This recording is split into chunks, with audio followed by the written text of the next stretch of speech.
Magandang umaga mga kaibigan. Another day, another chicken vlog. For today's video po, kailangan po natin na mag-clearing dito sa ating manukan. Dito po sa side ng ating range dito sa loob. Dahil madami pong mga nagtumbahang mga sanga-sanga. Tsaka yung sobrang lalago po, atin pong gagawa ng paraan na malinis dahil ngayon po ay napakaganda po ng sikat ng araw. Well, hindi po talaga yung normal na sikat ng araw, pero maganda na po siya ikumpara po natin sa mga nakaraang linggo na halos hindi po sumisikat ang araw. Napakaganda na po na yan para sa atin ngayong araw na ito. Kailangan po nating maglinis dahil hindi po natin masasabi, baka po mamaya magkabagyo na naman, hindi na natin malinis. Napakadami po nating nakatinggang gawain dito. Ano po, putik na putik, sobrang kalat. Tapos maglilinis tayo ng ibang tangkal, kulungan. At palalabasin muna uli natin si Dagul, lalagay muna uli natin siya dito. Dahil sobrang liit po niya. Sobrang liit po ng tangkal para sa kanya. Napakalaki po niya. Tsaka hindi po siya makakain katulad ng iba na makikita nyo po ay nandyan po sa sa nakasabit. Dahil sobra po laki ng ulo niya, laki ng palong niya, nasasabit po, hindi po kasya dyan sa butas. Kaya dyan po natin gagawa ng paraan. Dito po tayo maglilinis sa part ng yan, dito kina range ni Napipay dati. Puputulan natin yung mulberry, tapos yung mga sanga ng sobrang taas na ng malunggay na hindi napapakinabangan, putulin po natin. Yan, kita nyo po, ang ilalim po ay putik na daming ipot. Hindi po maubos-ubos ang putik dahil ulan po ng ulan. Yan po, kaya gagawin po natin ang paraan. Yan. So ito po si Lulu ay nagmumult na po siya. Yan. Kaya tumigil na po siya sa pag itlog. Mukhang hindi po natin aabutin na mag-pair ito ni Waka, dahil si Waka siguro sumusuloy na yung balahibo. Ito naman nagsisimula pala mag-molt, so another 2 months. Napakatagal po nun, kaya okay lang po. Total maulan pa rin naman, kaya hindi tayo nagmamadali. Ang importante, healthy ang ating mga alaga. Yan po. So mag-umpisa na po tayo maglinis para makarami po tayo habang may sikat pa ng araw. At mamaya po ay mag-update tayo sa ating mga alaga. Yan. Meron nga po palang nag-inquire sa atin na taga Palawan, gustong bilhin itong isa nating malaki na na roux na splash na 6 months old at saka isang hen. So nakapag-usap na po kami. Nag-iintay lang po siya ng sagot dun sa shipper na papasabay niya kasi ito, at may ibibilhin po siyang iba pang manok para isang biyahe na lang siguro.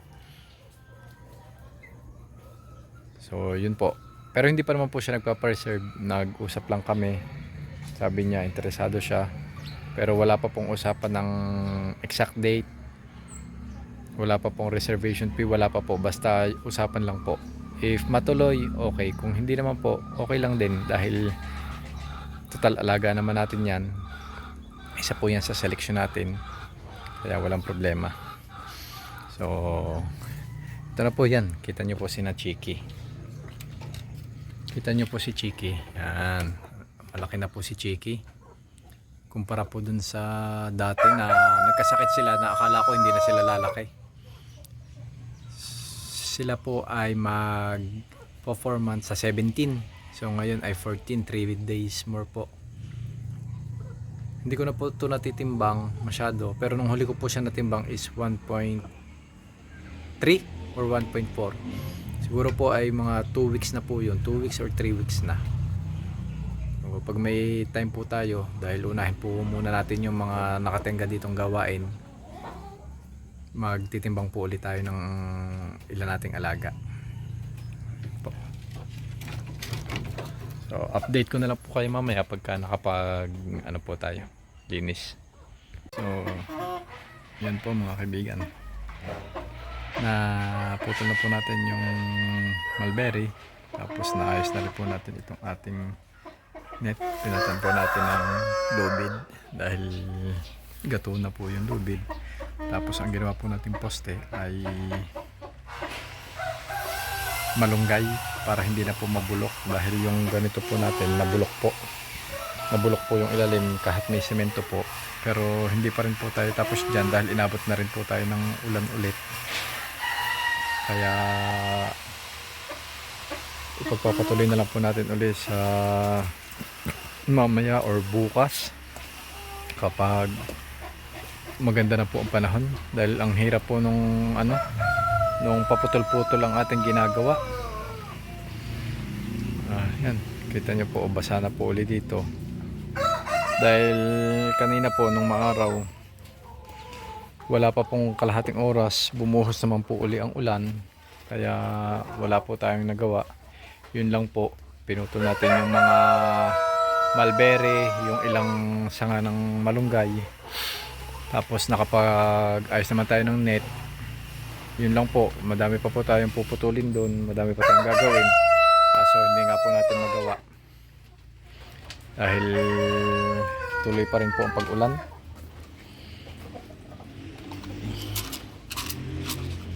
Napakahirap po ng ng ganito talagang ulanin.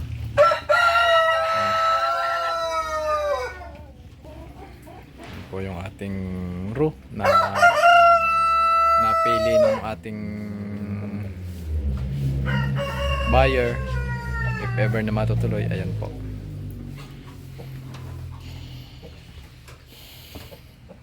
Ayan po. Tayo po ay nagbigay ng kanina, ng natural na mixture tubig, tapos yung ating mixture dinilute po natin sa sa tubig. So ito pong ating, hindi ko po masyado ito napapakita, itong ating Rhode Island. Malalaki na po sila, tingnan nyo po. Yan, 4 months na po sila, going 5 na siguro. Yan, tingnan nyo po yung ating roux, tangkad na ating hen. Yan,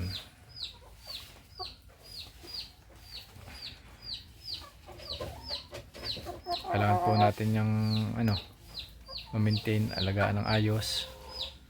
At tingnan natin ang magiging transformation nila pag nag-mature na sila.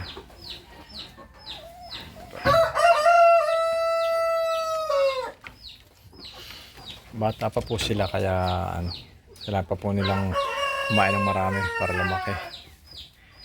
Yun po yung ating po mga pinutol na Madre de Agua, nilagay po natin sa ating mga native. Kinakain po nila yan para hindi po masayang. Buti na lang po talaga at hindi po sila nagkakasakit. Yan po, kung makikita nyo yung isang yan, yun po anak po ni Makoy at ni Mocha, tsaka yung pong isang yun. Bali sila na po ang natira dun sa 11 natin na anak ni ni Mocha at ni Makoy. 2 hen. So meron pong tagapagmana. Sayang lang po talaga at nagkasakit yung ating huling roux.